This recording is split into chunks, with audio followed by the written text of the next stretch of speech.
Po mga kapraps, pupuntahan po natin ngayon ng isang property na for sale dito sa bayan ng Kalawan, Laguna. Ayan lang po ang sementadong kalsada mga kapraps. Tapos ang distansya nito sa main road ay wala pa pong 2 minuto.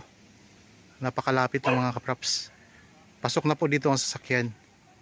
Bali ang property na i-offer ko ngayon sa inyo ay isang farmland. Ito na po mga kapraps, yung may kawayan na yan, yan na po mismo ang property. Tapos gilid lang din po siya ng kalsada. May kalsada pa dito. Ito yung simula ng property mga kapraps yan. Yang may puno ng mangga na yan. Tapos diretso po yan hanggang doon. Diretso po yan hanggang doon mga kapraps. So yan, pasok tayo. Bali ang sukat ng property na i-offer ko sa inyo ngayon ay 2.3 hectares. So dito nga po sa bayan ng Kalawan, Laguna. Dito sa frontage o sa harap ng property may puno ng mangga ito. Tapos yan, marami itong mga tanim mga kapraps. Dito may lansones, may kaimito. Tapos mayroon ding mga puno ng kawayan. At mayroon pong mga puno ng saging. Okay, pasok tayo mga kapraps. Ikutin natin ang property.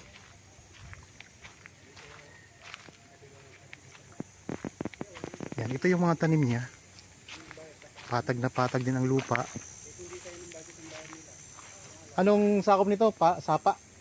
Ilog? Ilog na mismo, okay. So mayroon itong boundary na ilog. At saka may bukal pa. Tara! Ikot tayo. Saan tayo dadaan?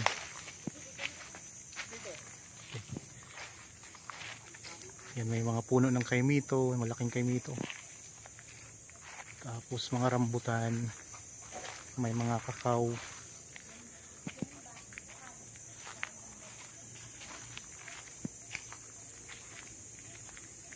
Mga lansones. Ha? Okay, meron itong sakop mga kaprops na 3 bahay. Dito sa loob mismo ng property. So kasama na po yan sa bentahan. Ang daming mga lansones din dito mga kapraps. So ang pinaka boundary niya, yung may mga saging na yan hanggang dito. Ang roon yun, sakop pa nga po yung 3 bahay na yan. Yan mga bahay na yan, sakop po yan sa property. Tapos pupunta tayo doon sa may ilog, yung pinaka boundary ng property. Meron ding mga puno ng saging. Tapos dito sa gilid mga kapraps, nang dinadaanan natin ay maraming mga halaman. Magandang mga halaman. Tapos marami ding mga rambutan. Daming rambutan mga kapraps. So farmland ito.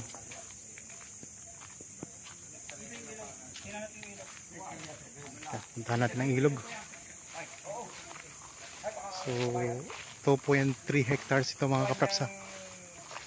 Tapos sa tabing ilog, sa tabing property, mayroong mga tanim na puno ng kawayan. Okay. May mga tanim na pandan.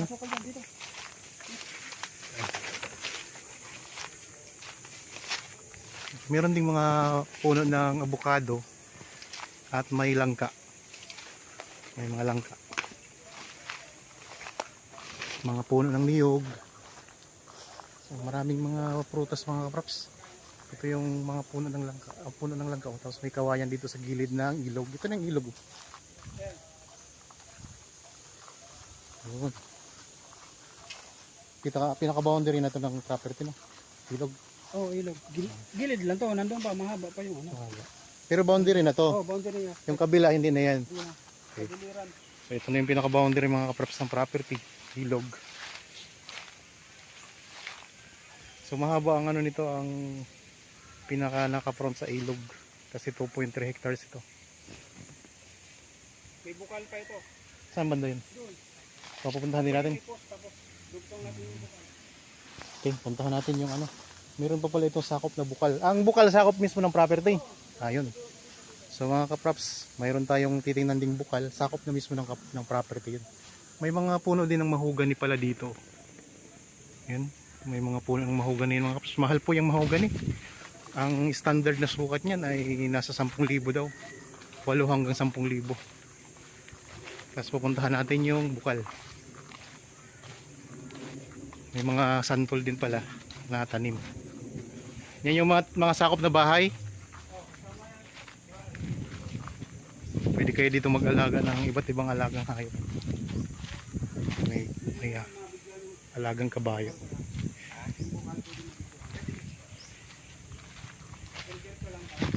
Oh, diretso lang yan yung palusong na ganyan. Nadyan yung bukat. Gano'n sa ilalim. Okay, puntahan natin ang bukal. Dami palang mga rambutan ano. Ang dami rambutan to, tsaka lang pulis. Ito kasama to no. Tama ba yan? Mga kaprops, ang dami mga rambutan no. Tapos may santol. Mayroon pa kayong papaya. Mga papaya, may mga santol. Saging.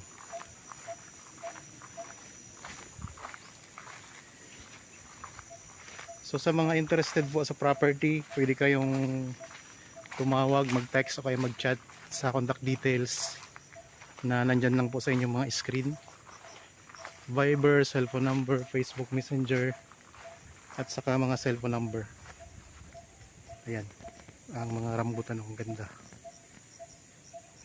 Dito sa part na to, mga rambutan ang nakatanim. Ang daming rambutan yan. Hanggang doon pa yan mga kaprops oh.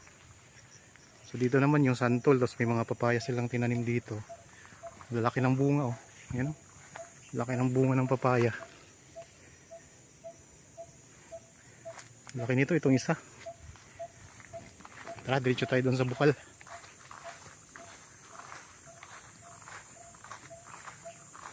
Ang korte ng lupa ay ano siya, rectangle mga kaprops. Parihaba ang sukat, ang korte. Dito marami ding mga, dito naman sa part na ito, may mga lansones naman. May mga puno ng saging, maraming puno ng saging yan. Tapos dito may mga lansones. Ayan, daming lansones din dito mga kaprops. Oh. Tapos may rambutan din. Yan, mga lansones naman nung nakaano dito. Nakatumpok-tumpok. Parang tumpok-tumpok ang pagkatanim. Ang ganda.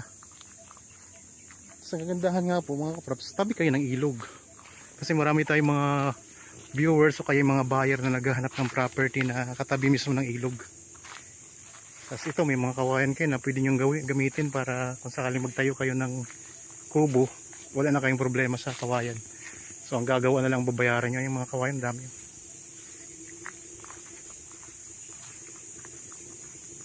Yan, dito na tayo sa bukal.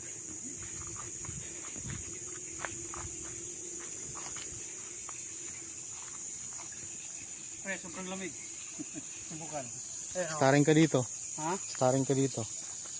Sa video. Alam, haliwa. Yan ang bukal. Ito ang bukal mga kaprops. Pwede itong inumin, di ba? Yan, pwede itong inumin mga kaprops. Ang linis ito. Tingnan nyo mga kaprops. No? Yung lupa mismo ay mayroong bukal. Mayroong tubig na umaagos. Ayan, ano ko lang ha. Ayan. Maganda mga kaprops. So mismong nasa ano, galing sa lupa yan oh. Tapos ito, tapos dito may ginawa silang, may nilagay silang tubo para kung gustong uminom, yan, mag-igib, hindi na sila mahirapang mag-igib. Napakalinaw pati ng tubig at saka ang lamig oh. Ang lamig mga kaprops ng tubig. Ayan, nakakatubaw, pati yan, meron din tubig na lumalabas eh. So, itong bukal na to ay sakop na po ito sa property. Yan. So, meron kayong property na katabing ilog, mayroon pang bukal. Tapos ang daming mga tanim na prutas. So, kung gusto nyo makita ito ng personal, pwede kayong mag-chat o kayo mag-text o kayo tumawag sa details na nandyan sa inyong mga screen mga kaprops. Yan na po ang ilog mismo katabi ng property.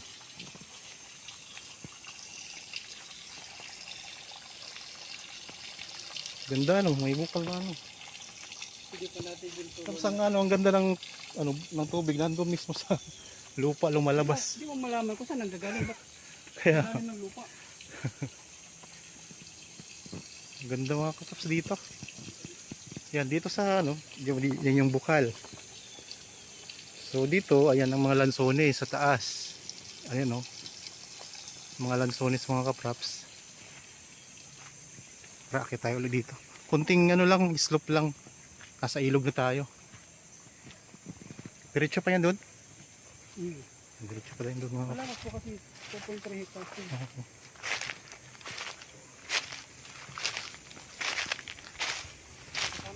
Ang presyo nito mga kapraps ay makikita nyo sa description box at sa title nitong video. Ito mga sagiang kasama pa yan.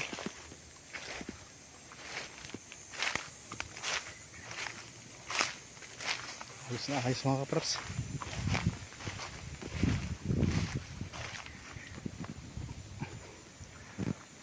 Yung mga nakikita nyo yan mga kapraps, yung mga puno ng niyog, yan na po yun ang pinakadulo ng property. So dyan tayo galing kanina sa bukal, yan po. So yung mga rambutan natin, ang mga lansones pala. Ayun palang rambutan, tapos ito yung mga lansones. Yan po. Mga masipag po yan mamunga mga kapraps.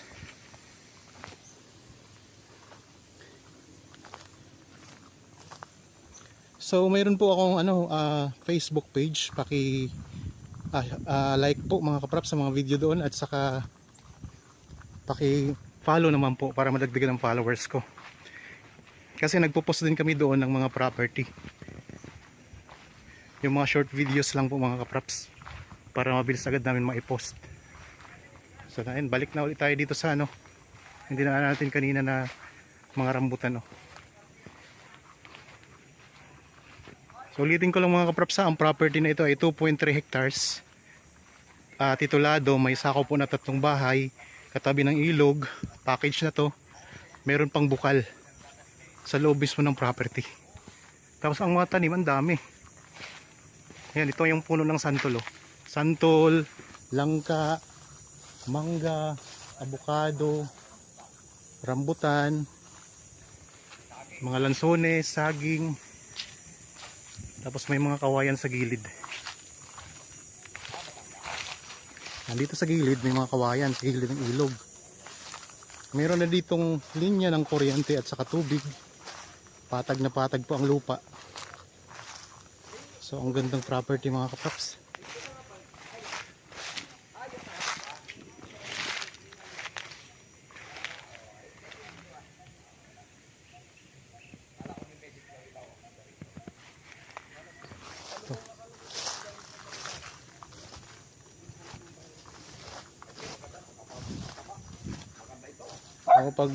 Pag natanggal tong ibang natabas na ng konti no. Ang ganda Ganda nito. niyan. Hindi minamawir pa itong mga rambutan ito. Palatap-lat ang damo niya. Napakaganda nito. Yung teka. Ay naku. Ay okay na. Yan, pwede ka dito mag-alaga ng mga manok mga kapraps sa panabong lang. Ang poultry hindi pwede rito at maraming mga bahayan na rin po sa may bandang unahan yung kaninang dinaanan natin. So ito yung mga bahay kanina nasakop ng property. Yan po, 3 yan. Dito yung 1, 2, 3. So 3 bahay po ang sakop nito. Yan, pabalik na tayo doon sa unahan ng property mga kapraps. Sa mga viewers po ngayon, maraming salamat po. Lalong na sa mga subscriber ko, tayo po ay umabot na ng 11,000. So maraming salamat po sa pagsuporta. At sana po ma-share nyo na rin po ito sa inyong mga kakilala, kaibigan, kamag-anak na naghahanap ng property na gustong gawing investment. Baka dito po sila makahanap ng mga magugustuhan po nilang gawing maging investment po nila mga kapraps. So, marami tayong available pa dito at ang gagandang property pa. So para naman po sa karagdagang katanungan, dyan lang din po kayo kumontak sa mga contact details na ayan lang po sa inyong mga screen mga kapraps. So may mga katanungan kayo, gusto nyo pong malaman, kontakin nyo lang po kami para masagot po namin ang inyong mga tanong. So ang kagandahan po mga kapraps, tabing kalsada lang itong property. Ayan lang po ang kalsada. yung pinanggalingan natin kanina sa pinakauna ng video. At sa main road po, ang distansya nito ay wala pang 2 minuto na travel time mga kapraps. Napakalapit lang po. At saka sa mismong bayan ng Kalawan, ito ay napakalapit lang din kasi mga kulang-kulang 5 minuto lang ay nandoon ka na sa town proper. Okay, sana po ay nagustuhan niyo ang property na in-offer ko sa inyo ngayon. Para po sa mga bago pa lang sa aking channel at napadaan lang dito sa aking channel, huwag niyo pong kalimutang mag-subscribe at pindutin na rin po ang notification bell para maging updated kayo sa mga bagong property na i-offer namin. Maraming salamat po, lagi tayong mag-iingat at God bless po sa ating lahat mga kapraps.